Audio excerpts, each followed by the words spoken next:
This week on Dateline Schools, we're talking about SC4 and St. Clair County Community College women's basketball program as they were set to host the National Junior College Athletic Association women's basketball finals this week, but had to relinquish because of the COVID pandemic in our community. And to tell us more about it, the whole situation, my special guest is SC4's athletic director, Dale Vos. And Dale, how many teams were expected to come to Port Huron this week to participate in this tournament?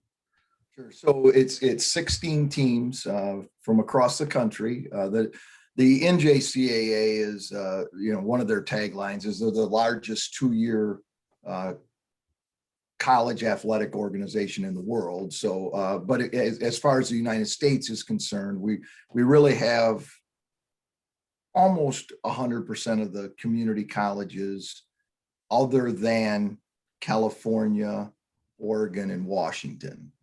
Those states do something on their own, but the rest of the country, we would have had them 16 teams from those other states across the country. Probably the most likely longest trip would have been the Arizona group, but that's decided by many tournaments around the country, as we whittle it down to 16. So yeah, sort of just like what we saw in the men's tournament and the women's Division I tournaments just a couple weeks ago.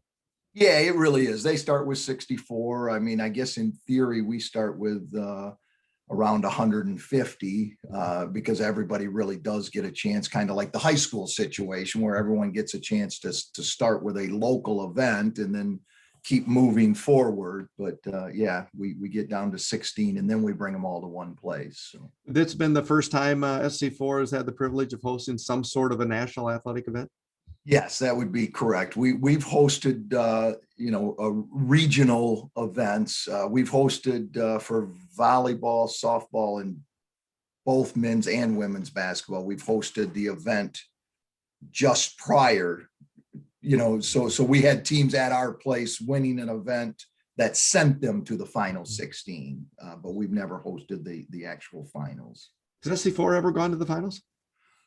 We have women's basketball actually has a pretty strong tradition in it. Let's see, it would have been 94, 95. We finished runner-up in a triple overtime game in the championship game. It was, doesn't get any better than that. It was exciting and heartbreaking and everything else all at once. And then I'm going to mess up the years, but there was a 5-year stretch where we went 4 out of the 5 years in roughly 2012 to 2017. And I think I might have missed that by a year, but I can't in my head think of which way I missed it by a year. So we'll be back with more tomorrow for Dateline Schools.